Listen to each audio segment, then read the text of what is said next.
আসসালামু আলাইকুম। আজকে আমরা এক্সপ্লেন করতে যাচ্ছি 2023 সালের মুক্তি পাওয়া হরর মুভি, যা হরর লাভারদের মনে বেশ সাড়া ফেলেছে। মুভিটি হলো ওয়াক্ত অফ মাগরিব। জাভা ইন্দোনেশিয়ার জাতি জাজার নামক গ্রামে এক সময় 3টা বাচ্চার সাথে ঘটে যায় কিছু অদ্ভুত ঘটনা। তাদের সাথে আসলে কি হয়েছিল সেটা কোনোদিনও সামনে আসেনি। সময়ের সাথে গ্রামের সমস্ত মানুষ এটা ভুলে গেলেও 30 বছর পর ঘটতে থাকে সে ভয়াবহ ঘটনার পুনরাবৃত্তি। সময়টা তখন বিকেল। ইন্দোনেশিয়ার এক গ্রাম জাতি জাজারের 3 বন্ধু ওয়াতি, কার্তা এবং রাজাত জঙ্গলের পাশের মাঠে খেলছিল। একটু পরেই সন্ধ্যা হয়ে আসবে, তাই ওয়াতি সবাইকে বাড়ি ফিরতে বললে ওরা দুজন বলে তুই যা, আমরা পরে আসছি। কিন্তু ওয়াতির আবার ভূতের ভয়, আর কার্তা হেসে বলে তুই আর তোর এই কুসংস্কার, যা বাড়ি যা। ওয়াতি হাঁটা লাগালে রাজাত খেলার সময় কাঠের ছোট টুকরো জোরে মারলে সেটা জঙ্গলের বেশ কিছুটা ভিতরে গিয়ে পড়ে। কার্তা একা খুঁজতে ঢুকলে দেখে পাথর ও কাঠের গুড়ির পাশে এটা পড়ে আছে। তখনই কাঠের ছোট্ট টুকরোটা গুড়ির পাশে ছোট গর্তে ঢুকে যায়। কার্তা তখন ওটাতে তুলতে ভেতরে হাত ঢুকিয়ে ফেলে। অন্যদিকে ওয়াতি একা যাওয়ার সময় একটা অলৌকিক আওয়াজ শুনতে পায়, কেউ যেন তাকে খেলতে ডাকছে। আওয়াজটা লক্ষ্য করে সেদিকে এগোতে কোনো এক অদৃশ্য শক্তি তাকে টেনে নিয়ে গেলে প্রচন্ড ভয়ে চেঁচিয়ে ওঠে। কার্তা তার হাত ওই গর্তের ভেতর থেকে যেন কেউ টেনে ধরেছে। এদিকে রাজাত, অন্যদিকে বাকিদেরই অবস্থা। জোর টেনে কার্তা হাতটা বের করলে দেখে তার একটা আঙুল নেই। সে অসহ্য যন্ত্রণায় চিৎকার করতে থাকে, তবে সে আজ গভীর জঙ্গলের মধ্যে হারিয়ে যায়। এরপর ঘটনা ফিরে যায় 30 বছর পর, অর্থাৎ 2002 সালে। 2 বন্ধু জঙ্গলের ছোট রাস্তা দিয়ে দৌড়াচ্ছিল। প্রতিদিনের মতো আজও তাদের স্কুল ঢুকতে দেরি হয়ে যায়। আদি আর সাম্মান, ওরা দুজন বেস্ট ফ্রেন্ড। ওদের গ্রামের বিদ্যালয়ের শহর থেকে একজন করে টিচার পাঠায় যেন সমস্ত বাচ্চাদেরকে পড়ান। এই ম্যাডামের নাম মিস ওরু। ওদের দুজনেরই স্কুলে ঢোকার প্রতিদিনই লেট হয়ে যায়, যার কারণে ক্লাসের সব থেকে পিছিয়ে পড়া স্টুডেন্টদের মধ্যে ওরা দুজনেই রয়েছে, আর বাকি সবার রেজাল্ট ভালো। মিস ওরু তাদের দুজনকে বেশ বকা দিল। ক্লাসের সবাই বেশ মজা নিচ্ছিল। আয়ু ক্লাসের ফার্স্ট গার্ল, যার কারণে সে ম্যাডামের ভীষণ প্রিয়। ম্যাডাম আয়ুর নির্ভুল হোমওয়ার্ক এবং নতুন কিছু শেখার ইচ্ছা দেখে তাকে একটা প্যান গিফট করে। তবে সুযোগ পেলে আয়ু কিন্তু ওই দুজনের পিছনে লাগতে ছাড়ে না, কারণ পড়াশোনায় যেমনই হোক তাদের বন্ধুত্ব কিন্তু অটুট। সাম্মান তাদের মধ্যে সব থেকে গরিব পরিবার থেকে বিলং করে। সে জঙ্গল থেকে মধু সংগ্রহ করে আয়ুর বাবার দোকানে বিক্রি করে, কিন্তু বিগত কয়েকদিন ঘুম থেকে লেট করার জন্য সে মধু সংগ্রহ করতে পারছে না। মিস্টার মারাজ সাম্মানকে মধু আনার ব্যাপারে সতর্ক করেন, কারণ শহর থেকে সাম্মানের দাদা সামিউন ফিরলে সবার আগে তার কাছ থেকে টাকা চাইতে আসবে। এবার মধু বিক্রি না হলে তিনি টাকা দিবেন বা কিভাবে? এমনিতেই সাম্মানের খুব কষ্টের পরিবার। বাড়িতে রয়েছে একমাত্র ঠাকুমা, যিনি বোবা অসুস্থ, বিছানা থেকে উঠতে পারে না, তাই সব কাজ সাম্মানকেই করতে হয়। ইতিমধ্যে গাড়ি করে পাশের গ্রামে জেটিপিনি থেকে কয়েকজন লোক মাইকে ওয়ান ফাংশনের কথা জানিয়ে সবাইকে উপস্থিত থাকার জন্য বলে যায়। 2 বন্ধু এই বিষয়ে কথা বলতে বলতে জঙ্গলের ভিতর দিয়ে যাওয়ার সময় জঙ্গলের ঠিক বড় পাথরটার সামনে এসে দুজন থেমে যায়। আদি বলে শুনেছি মিস্টার কার্তা নাকি এখানে নিজের আঙুল হারিয়েছিলেন। তবে সাম্মান এটা নিয়ে মজা করলে আদির পেছনে কালো কাপড় পরে কাউকে দাঁড়িয়ে থাকতে লক্ষ্য করা যায়। এদিকে সন্ধ্যা নামার ঠিক আগে আয়ু গ্রামের শেষ প্রান্তে একটা কুড়ের ঘরে কাউকে খাবার দিতে আসেন, কিন্তু লোকটা আয়ুকে বকে দ্রুত বাড়ি ফিরতে বলেন, কারণ সন্ধ্যা নেমে আসছে এবং এখানে থাকা নিরাপদ নয়। রাতে সাম্মান ঠাকুমাকে খাওয়াতে বসলে তার দাদা সামিউন সে শহর থেকে কাজ করে ফিরে টেবিলের উপর রাখা মধুর কলসিগুলো দেখে প্রচন্ড রেগে যায়। একে তাদের অর্থের টান, তার উপর সাম্মানকে দেওয়া একটা কাজও শেষ করতে পারছে না, যার কারণে সামিউ লোকের আগের মাথায় পেটায়। বেচারা ঠাকুমা চোখের সামনে নাতিকে এইভাবে মারতে দেখে কেঁদে ওঠেন। তিনি ছোট নাতিকে খুব ভালোবাসেন, কিন্তু তিনি অসহায়। সামিউন তাকে কাল সমস্ত মধু বিক্রি করার অর্ডার দিয়ে বেরিয়ে যায়। তখনই ঠিক তার পেছনে জঙ্গলে সে কালো কাপড় পরা আত্মাকে দাঁড়িয়ে থাকতে দেখা যায়, কিন্তু সাম্মান দেখার আগে সে অন্ধকারে মিলিয়ে যায়। পরের দিন সকালে প্রতিদিনের মতো লেট করে উঠে দুজনকে দৌড়াতে দেখা যায়। সাম্মানের হাতে মধুর কলসি, যেমন করেই হোক মিস্টার মারাতের কাছে এগুলো বিক্রি করতেই হবে। কিন্তু আজকে লেট করে স্কুলে আসলে ম্যাডাম তাদের রেস্টরুম পরিষ্কার করার শাস্তি দেয়, যেটা না চাইলেও তাদের করতে হবে। সাথে আরেকটা প্রবলেম, বেশি দেরি হয়ে গেলে এখান থেকে জাতিপিনি যাওয়ার কোনো গাড়ি পাওয়া যায় না। সময় তখন বিকেল। জঙ্গলের মধ্যে একটা পাগলকে ভয়ে দৌড়াতে দেখা যায়। রুদ্ধশ্বাস দৌড়ে জঙ্গলের একদম শেষ হয়ে ছাদের উপর এসে পৌঁছান। উপরে তাকিয়ে দেখে গোটা আকাশ লাল। এই লাল আকাশ কোনো এক অজানা কারণে তার মনের মধ্যে ভয় জাগিয়ে তোলে। তবে অন্যদিকে দুই বন্ধু পাশের গ্রামে যাওয়ার শেষ গাড়িটা ঠিক ধরে ফেলে। গাড়িতে যাওয়ার পথে সাম্মান ম্যাডাম অরুকে নিয়ে রাগারাগি করতে থাকে, যেমন আমরা ছোটবেলায় স্যার ম্যাডামকে নিয়ে করেছি। সব সময় ম্যাডাম তাদের প্রতি যেন একটু বেশি রেগে থাকেন। তার এই রাগের কারণ কি? আদি বলে ম্যাডাম আসলে সিঙ্গেল, কোনোদিনও প্রেম করেনি, যার কারণে হয়তো মেজাজ খিটখিটে হয়ে থাকে। উফ, ম্যাডাম যদি স্কুল ছেড়ে চলে যায়, আর না হলে সব থেকে ভালো হয় ম্যাডাম যদি মরে যায়। এই কথা শুনে ড্রাইভার সাম্মানের উপর ভীষণ রেগে যায়। কথার মধ্যে নজর ঘুরাতেই কাউকে একটা দাঁড়িয়ে থাকতে লক্ষ্য করা যায়। স্টার্টিং ঘোরাতে একটুর জন্য ধাক্কা লাগার হাত থেকে তাদের গাড়ি বেঁচে যায়। দেখে চাকা খারাপ হয়ে গেছে। অন্যদিকে বাড়িতে একা ম্যাডাম অরু নিজের কাজ করছিলেন। হঠাৎ নজর পড়ে সদর দরজায়। কি ব্যাপার, দরজাটা খোলা কেন? যতদূর মনে পড়ছে তিনি নিজের হাতে খিল দিয়েছেন, তাহলে হয়তো হাওয়ার জন্য খুলে গেছে। এত কিছু না ভেবে তিনি আবার দরজা লাগিয়ে ভেতরে আসেন। দরজায় কেউ টোকা মারে। এখন আবার কে? গিয়ে দেখতে অবাক হয়ে যায়, কারণ দরজা খোলা। এটা কিভাবে সম্ভব? তা সত্ত্বেও পুনরায় দরজা বন্ধ করে চাবি দিয়ে ভেতরে আসলে দরজা আবার খুলে যায়। বুঝতে পারে কিছু একটা অলৌকিক ঘটছে। আর তখনই অরু নিজের পেছনে সেই কালো কাপড় পরা ভয়ঙ্কর আত্মাকে দাঁড়িয়ে থাকতে দেখে। তার গোটা শরীর পচে গেছে, হাতে লম্বা নখ এবং পরনে কালো কাপড়। ও পরক্ষণে সে অরুকে হর্ন করে নৃশংসভাবে মেরে ফেলে। এদিকে জঙ্গলের পথে গাড়ি ঠিক করার সময় হঠাৎ ওরা গ্রামের দিকে হনতন্ত হয়ে দুজনকে যেতে দেখে জিজ্ঞাসা করে কি হয়েছে। এরপর যে উত্তরটা এলো সেটা তারা আশা করেনি। ম্যাডাম অরুর ভয়ঙ্কর অ্যাক্সিডেন্টে মৃত্যু হয়েছে। কথা শুনেই সাম্মান প্রচন্ড ভয় পেয়ে যায়। দ্রুত ব্যাক করে ম্যাডামের বাড়ি আসতে দেখে গোটা গ্রামের লোকজন ভিড় জমিয়েছে। কয়েকজন তো আবার সাইডে বমি করতে ব্যস্ত। দেখে অরু ম্যাডামের নৃশংস মৃত্যু হয়েছে এবং তাকে সম্পূর্ণ কাপড় দিয়ে বেঁধে রাখা হয়েছে। গ্রামের লোকেরা ওদের দুজনকে দেখলে বাড়ি পাঠিয়ে দেয়। কিন্তু সাম্মানের মনে তখনও ভয়। আদি বলে আমাদের এরকম বলার পরে কি ম্যাডাম মারা গেলেন? সাম্মান কিছু না বলে এগিয়ে যায়। ঠিক সেই সময় বাড়ির পাশে মিসকালো অন্ধকারে গ্রামে সেই পাগলটাকে দাঁড়িয়ে থাকতে দেখা যায়। পরের দিন জানাজার সময় গ্রামের সবাই ম্যাডামের বাড়িতে উপস্থিত। সাম্মানের মনে তখন অনুশোচনা বোধ কাজ করছে। হঠাৎ নজর যায় ম্যাডামের মুখের দিকে। ক্ষণিকের মধ্যে এক ভয়ঙ্কর রূপে তাকে দেখতে সাম্মান ভয় পেয়ে যায়। এমনকি ম্যাডামকে গাড়িতে নিয়ে যাওয়ার সময় তাকে পচা গলা অবস্থায় দেখে চমকে ওঠে, চোখ খুলে বাড়িতে। তখন সে বুঝে সে দুঃস্বপ্ন দেখছে। দরজায় আদি টোকা মারার শব্দে ঘুম ভাঙলে বন্ধুকে সান্ত্বনা দিয়ে তার মন হালকা করার জন্য জানাই স্কুলে নতুন ম্যাডাম আসছে। হয়তো সে অরুর মতো এত স্ট্রেট হবে না, তবে এখনো মনের মধ্যে একটা প্রশ্নই তাদের বলার কারণে কি ম্যাডামের এরকম হলো। সন্ধ্যায় সাম্মান যখন ঠাকুমার জন্য খাবার রেডি করছিল, হঠাৎ দেখি ঠাকুমা জানালার দিকে একভাবে তাকিয়ে কিছু একটা বলার চেষ্টা করছে। চোখ মুখে ভয় স্পষ্ট ফুটে উঠেছে। সাম্মান বুঝতে পারে না কি হলো। তখন দরজা নিজে নিজেই খুলে যায়। ভয়ে পিছন ফিরে দেখার সাহস নেই, কিন্তু এক ভয়ঙ্কর আওয়াজে চমকে পেছনে ফিরতেই দেখে ম্যাডাম অরু ভয়ঙ্কর রূপ নিয়ে গলা টিপতে এগিয়ে আসছে। তবে পরক্ষণে দেখে সামনে কেউ নেই। এক ছুটে ভেতরে রাখা কলসি থেকে জল নিয়ে চোখে মুখে দেয়। আর পরক্ষণেই কালো কাপড় পরা আত্মাটা কলসি থেকে বের হয়ে এসে তাকে প্রসেস করে ফেলে।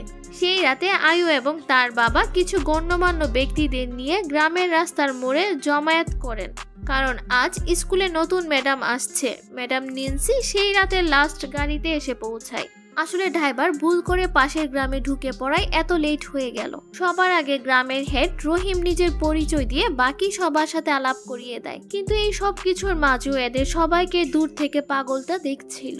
কিন্তু কেন? সকাল হলে সামিয়ন শহর থেকে কাজ সেরে গ্রামে ঢুকে।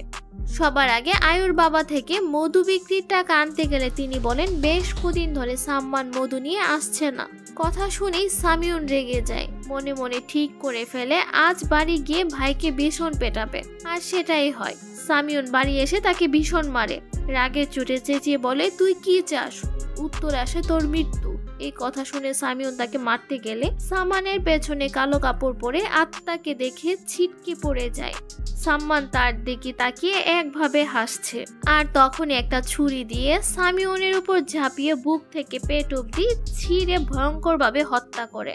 আর এসব কিছু চোখের সামনে চুপচাপ দেখা ছাড়া অসুস্থ ঠাকুমার অন্য কোনো উপায় ছিল না। সাম্মান দাদার মৃত্যু দেহ ঠাকুমার বিছানার ঠিক পাশেই রেখে হাতে একটা ছুরি নিয়ে বেরিয়ে যায়। এরপর পজেস্ট অবস্থায় রাতে যায় রহিমের মুরগির খামারে। পাগলটা সবকিছু দূর থেকে দেখে কারো বাড়ি একটা তাবিজ জাতীয় জিনিস ঝুলিয়ে রেখে চলে যায়। পরের দিন ভোরবেলা আয়ুর বাবা দোকানের শাটার খুলে বাইরে এসে দেখে সাম্মান দেয়ালে মাথা ঠুকছে। উনি আর আয়ু এটা দেখে অবাক। তার কি হয়েছে জিজ্ঞাসা করলে সাম্মান তার হাতে মধুর কলস ধরিয়ে দেয়। মধু টাটকা আছে কিনা চেক করার জন্য মিস্টার মারাত নাকের সামনে আনতে ভয়ে হাত থেকে এগুলো ফেলে দেন, কারণ এর মধ্যে মধু নয়, রয়েছে রক্ত। ওদিকে রহিম হাতে চা নিয়ে বাইরে আসতে সেখানকার পরিবেশ দেখে চমকে যায়, কারণ তার দুয়ারে নৃশংস অবস্থায় ঝুলছে খামারের মুরগিগুলো। এদিকে বেলা ততক্ষণ ক্লাস শুরু হয়ে গিয়েছে। হোমওয়ার্কের খাতা বের করতে গেলে হাত থেকে ম্যাডাম অরুর দেওয়া পেনটি পড়ে যায়। আয়ুষ সেটা তুলতে গেলে দেখে ক্লাসরুমের ঠিক পেছন থেকে অরুর দিকে ভয়ানক রূপে এগিয়ে আসছে অরু, যাকে সে ছাড়া কেউ দেখতে পাচ্ছে না। অরু তাকে হর্ন করলে ক্লাসের সবার সামনে চেঁচিয়ে ওঠে। স্কুলের ঘটনা কাউকে না জানিয়ে বাড়ি ফিরলে দেখে বাবা মিস্টার রহিমকে ডেকে পাঠিয়েছে। তাদের বাড়িতে মধুর জায়গায় রক্ত এবং ওনার বাড়িতে মুরগিদের ঝুলানো দেহ, এই দুই ঘটনার বিচার করে সন্দেহ যায় সাম্মানের দিকে। তাই আর দেরি না করে সবাই ওর বাড়ির উদ্দেশ্যে বেরিয়ে পড়ে। আয়ুর মনে কিন্তু অন্য কিছু চলছে, তাই আদিকে নিয়ে সাইকেল চাপিয়ে সাম্মানের বাড়ির উদ্দেশ্যে রওনা দেয়। তবে কেউ জানতো না তাদের জন্য কি অপেক্ষা করছে। রহিম সাম্মানের বাড়ির দরজা খুলে প্রচন্ড গন্ধে বমি করে ফেলে, কারণ অসুস্থ ঠাকুমার বিছানার পাশে রয়েছে পচা গলা সামিউনের দেহ। তার চিৎকারে সবাই গ্রামের ভেতরে ভিড় করতে শুরু করে। হুট করে আদি একা ভয়ে জঙ্গলের দিকে দৌড়াতে লাগলে আয়ু গ্রামের সিকিউরিটি গার্ড আমিনকে নিয়ে ওর পেছনে যায়। আদি জঙ্গলের ধারে হালতার সামনে দেখে সাম্মান জলের দিকে দাঁড়িয়ে আদি ওকে অনেক ডাকছে, কিন্তু কোনো আওয়াজ তার কানে যাচ্ছে না।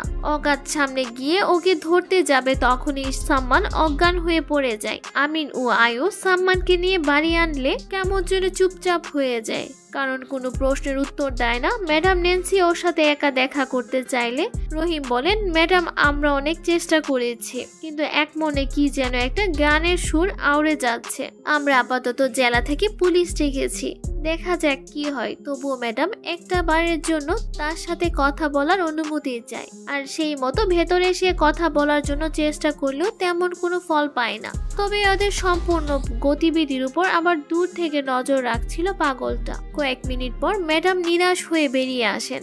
সাম্মান এখনো গুনগুনিয়ে চলছে।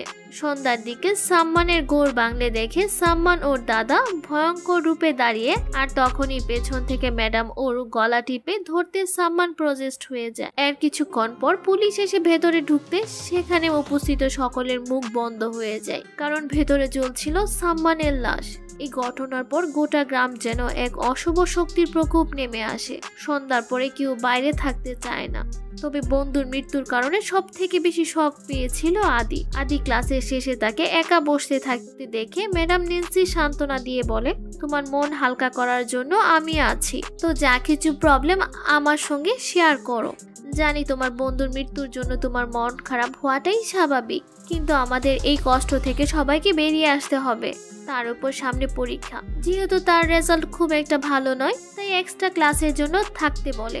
সে আজ সন্ধ্যা থেকে থাকতে রাজি হয়ে যায়। সন্ধ্যায় ম্যাডাম নামাজ পড়তে বাড়ি যেতে বললে আদি বলে, আপনি পড়ে আসুন, আমি এখানে সেরে নিচ্ছি। ম্যাডাম চলে যাওয়ার পর নামাজের সময় আদির পেছন থেকে কেউ যেন বলে ওঠে, আমিন।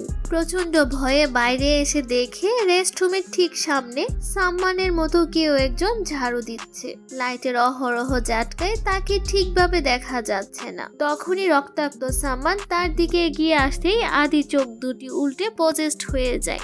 পরের দিন ফজর নামাজের জন্য আদির বাবা আদিকে ডাকতে আসবে দেখে সে দেয়ালের দিকে একভাবে তাকিয়ে মাথা ঠুকে যাচ্ছে।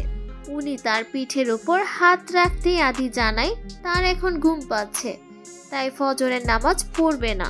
উনি আর কোনো কথা না বাড়িয়ে বাইরে আসতে দেখে পাগলটা বাইরে থেকে ফুটোর মাধ্যমে তাদের দেখছিল। তাকে তাড়িয়ে দিলে আমরা দেখি দরজার পাশে সেই তাবিজটা ঝুলছে। পরের দিন স্কুলে আয়ুর সাথে আবারও একই ঘটনা ঘটে, যেখানে ম্যাডাম অরু তাকে হর্ন করে নিজেকে কোনো রকম সামলে হঠাৎ খেয়াল পড়লো আদি কোথাও নেই। তাকে খুঁজতে সাইকেল চেপে জঙ্গলের দিকে বেরিয়ে পড়ে। মাঝ রাস্তায় পথ আটকে দাঁড়ায় পাগলটা। অন্যদিকে দেখা যায় বন্ডার নামের একটা ছেলেকে। নিজের বাড়ির উঠোনে খেলতে খেলতে হঠাৎ নজর যায় সামনের জঙ্গলের দিকে। কলা গাছের ঠিক 5টা থেকে আদি ইশারায় তাকে ডাকছে।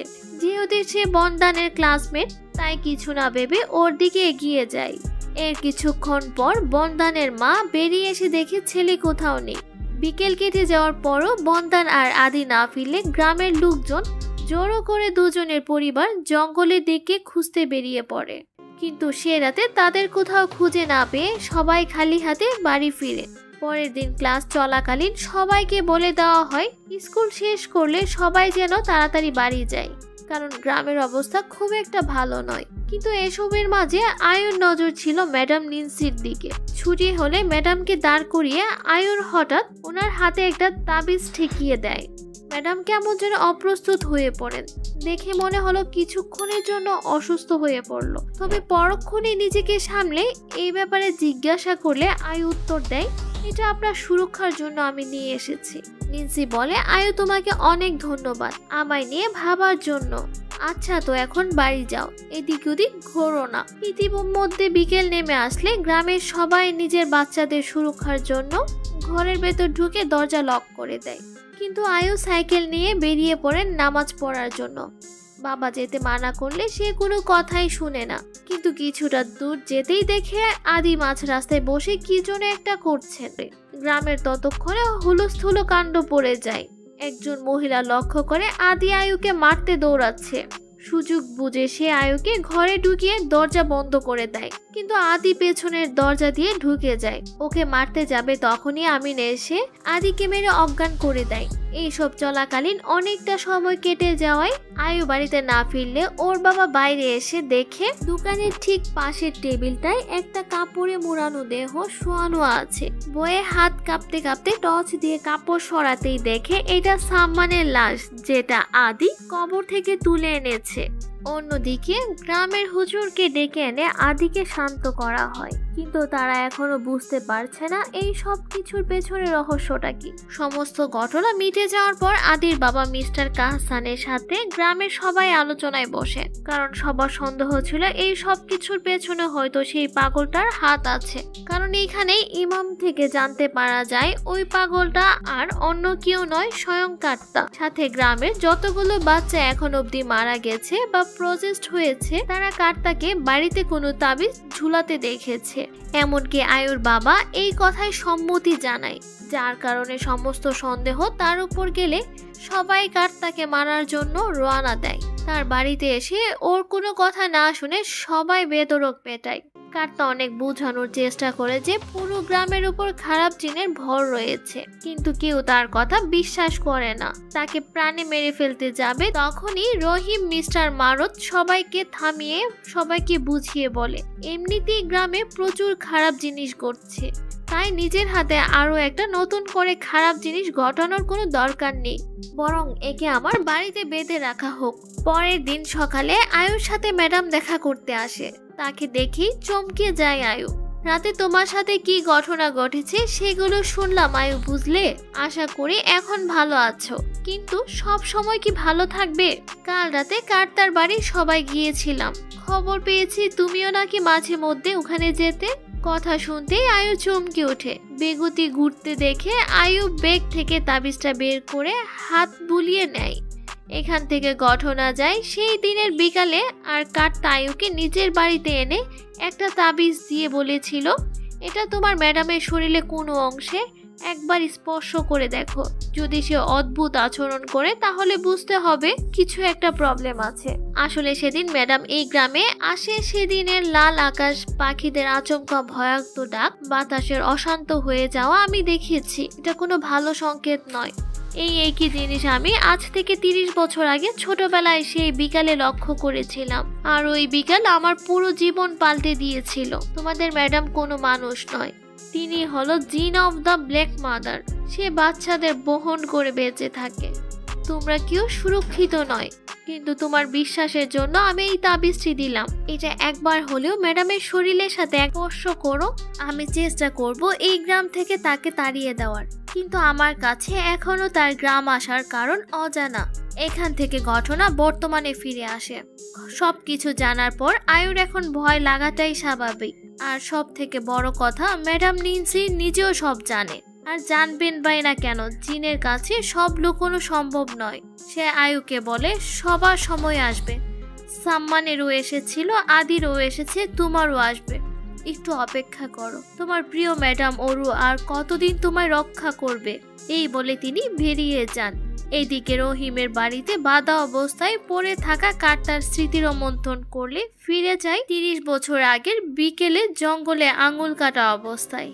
সে এখানে একা বসে, সামনে পড়ে আছে রাজাদের দেহ। গোটা গ্রাম সেদিন ভয়াবহতার এক নতুন পরিভাষা দেখেছিল। জানে না এর শেষ কোথায়। তো বর্তমানে কার্তাকে আমিন পাহারা দিচ্ছিল। সে বাথরুমে গেলে সেই সুযোগে আয়ু ভেতরে ঢুকে পড়ে। গ্রামের সমস্ত পরিস্থিতির কথা বলে জানায়। আদি ভীষণ বিপদের মধ্যে রয়েছে, আপনাকে বাঁচাতেই হবে। তখনই বেশি আসে আজানের ধ্বনি। ঠিক ওই দিন বিকালে এমনটা হয়েছিল যেদিনের পর থেকে কার্তা আজান সহ্য করতে পারতো না। কিন্তু আজ আয়ু তার মনে সাহস জুগিয়ে বলে, এই মিথ্যা সঞ্চয় থেকে বেরিয়ে আসুন।